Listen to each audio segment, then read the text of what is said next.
Okay, when it comes to that sense of speed and driving engagement and fun, even when it comes to the best bang for your buck, when it comes to performance on four wheels, it just has to be one of these, the hire go-kart. But there's a whole bunch of critical stuff you need to know, like what's the best way to enjoy one? What are the costs involved? How do you get the most out of them? And also, what goes wrong with them? How about we start with the exterior? First of all, look, these are designed to be incredibly resilient, and the right hire go-kart place will have good condition go-karts, just like this one. But if you go to a place and there's bits and pieces hanging off it, chances are that go-kart has seen better days, and that's just not going to be a fun driving experience. Another exterior issue that you might run into actually has to do with you and what you're going to wear. The only time it's appropriate to wear a full racing suit to a hire kart place is if you are a current Formula One driver and you're attending a media or sponsor day. If you wear a full racing suit to a hire kart place, you're gonna look like a complete wanker.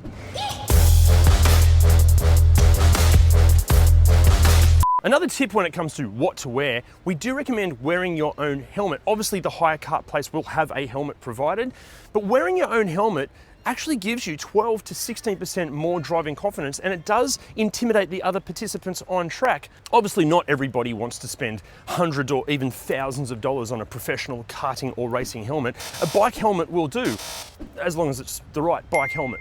Also, the same can be said for a set of gloves. The hire kart place will have gloves provided, but we do recommend bringing your own gloves, as long as they're the right gloves. And finally, one of the most common issues that you're going to run into when it comes to the exterior of the entire package, loads of people complain about this, it's bloody helmet hair. Now the hire kart place will generally provide a hairnet, and it will do its best job to keep everything in place. The problem is, because of the vibrations and the competitive enthusiasm that comes seeping through the pores of your scalp, your hair's just going to be a mess. The best way to combat this is to run your fingers through your hair in slow motion immediately as you take your helmet off. Did you know the hire cart first appeared around 3200 BC? According to Mesopotamian historians, a regent of the Sumerian king Meshkingasha was instructed to build a wheeled contraption that could be lent out to his subjects, paid for by trading livestock or children, with the sole purpose of competing on a loop of a predetermined track. The winners were gifted their livestock or children back, and the losers, well, they were killed immediately for entertainment. Now, how do these differ from a racing go-kart? We'll get to the engines in a second, but when it comes to the chassis and platform, the manufacturers of these know that you and your mates think you are far better drivers than what you actually are. So these are built to be resilient. These things are so much tougher than a fully fledged race kart. However, this does result in a hire kart being substantially heavier than the race kart. A race kart can come in 70 to 80 kilos in weight. These things, 120 to even 150 kilos. Also, it's important to remember, a hire kart prioritizes reliability, longevity. A fully fledged race kart, it prioritizes performance. That's why it's such a serious investment. If you're looking at buying a proper kart, transporting it to the track, test it once a month or so, race every second or third weekend, maintain it, buy tires, buy all the safety gear, fuel it, pay for licensing, registration and participation fees, you can expect to pay anywhere from $8,000 up to $20,000, even more. Honestly, the sky is the limit. The alternative is one of these. You could race one of these every single week, once a week for 45 minutes to an hour, and you're going to be spending in total about $4,500. Plus, you don't have to buy tires, fuel, don't have to maintain it, don't have to repair it in case you crash, you don't have to store it, you don't have to transport it, don't have to worry about safety gear, don't have to worry about any of the admin costs. It just makes sense. Look, I've driven fully fledged race karts, and yes, they are incredibly exhilarating and they're awesome. But these things are still serious fun, and you could potentially save thousands and thousands of dollars. But let's say you did want to buy your dream go-kart setup and go racing for a year. Maybe the best way to finance that is with a personal loan from Driver. Hit the link below to see why Driver is the easiest and best way to sort your car finance. And if you do secure your finance via that link, we're going to give you $150 worth of free fuel. You probably already know this, but the vast majority of the greatest Formula One drivers started their careers in go-karts. Lewis Hamilton, Sebastian Vettel, Michael Schumacher, Ayrton Senna, Max Verstappen, Pastor Maldonado, all started their careers behind the wheel of one of these. Now, as far as what goes wrong with the interior, it's pretty good news because the interior is made up of a steering wheel and a seat and the atmosphere.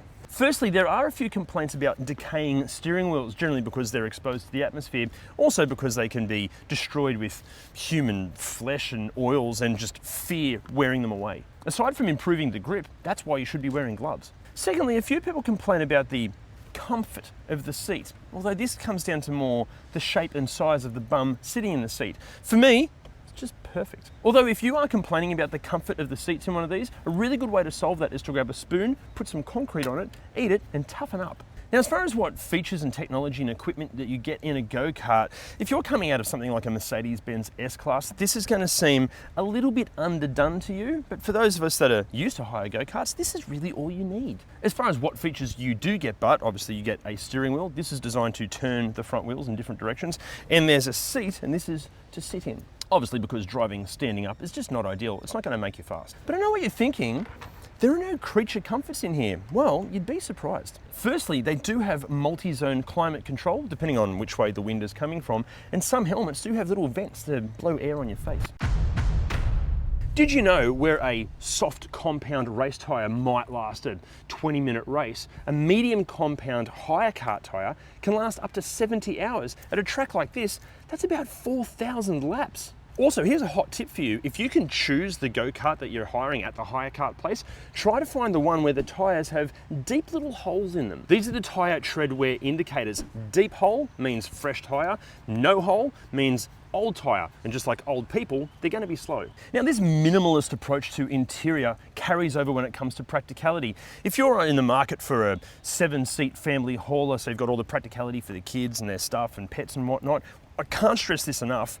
Don't buy one of these. Although if you do need to carry some stuff when you're in one of these, we highly recommend a cargo pant with zipped pockets. That way you can carry all your trinkets in your legs while you race around. Although, and we'll elaborate on this in a second, it might be best to leave everything you can behind because of weight.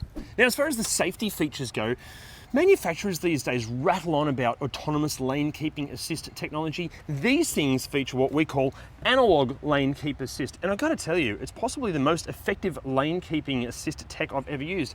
Can be a bit harsh though. But to take you through the safety equipment that you can expect and that you're going to need, how about we cut to another voiceover, but this time it's going to be me pretending to announce a Formula One race. It's lights out, and away we go for the safety features on the hire go-kart. First we have the helmet, closely followed by the gloves, but we've covered that off already. While seatbelts are highly advisable, the majority of race cars actually miss out on them. But most importantly, it is critical to keep your hands, feet and extremities inside the kart at all times, and don't drive like a dickhead. Now, we want to say a massive thank you to Go-Karts Go for allowing this video to happen in the first place. If you're in Newcastle or the Hunter Valley and you want to go hire kart racing, it's got to be Go-Karts Go. The big thing we all want to know is, how do you beat your mates when you come to a place like this? Firstly, because of the weight of the kart and the limited power, momentum is key. Keep the revs up as much as possible. This means no long braking or being off the throttle for too long. Brake late, turn in and get back on the gas ASAP. Next up, look, the racing line is obviously important, but sometimes it's not the fastest way. Again, a wider line might equate to more momentum and higher engine revs, and sometimes that's just faster. Okay, next, the more you turn the wheel, the slower your kart is going to be. Part of hitting that all-important corner apex is doing it with the least amount of steering angle possible. Also, unlike a motorbike, don't lean into the corner. Actually, lean your body out. That way it takes the load off the inside rear tyre. This gives the outside rear tyre more grip and therefore allows for the car to turn in with less steering angle. And the best way to beat your friends is to either mildly poison them with some off milk or some bad chicken prior to the race, or just practice more than them. Nothing is going to make you faster than experience and just practice and practice and practice. In fact, you know what? I'd go as far as saying you're not ready to buy a race kart until you have extracted the absolute most out of a hire kart first. And a big mistake we see so many people make is overdriving the kart in the first place. Sometimes it pays just to slow down, take your time, get your lines right, and then build up speed. That will make you faster than diving in with all guns blazing. Did you know the very best time to go to a hire kart track is when it is pissing down with rain? Look, I don't care what super or hypercar you might own, nothing is more fun than sliding around a kart track in the rain. Plus, chances are there will be hardly anyone else there, unless they watch this video. Now, when you're racing at these sorts of speeds, obviously it's critical to know where you're going, and that's where WiperTech can help you, especially if it rains. Simply hit the WiperTech link below to get 15% off and free express shipping on some of the best wiper blades we've ever used, no matter what the vehicle. But what about mechanically? What's going on here? Well, unfortunately, I can't answer that because I'm not a qualified mechanic. Luckily, Jim is.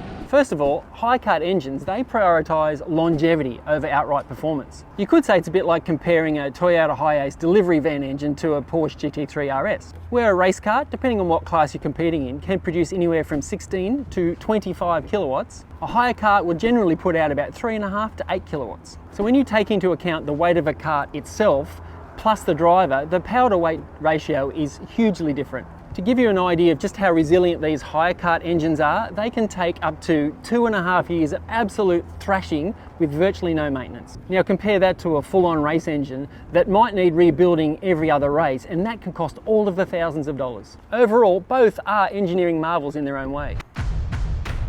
Did you know that 10 kilos of body weight can add up to 0.3 of a second to your lap times in these things? And that's why I keep so trim.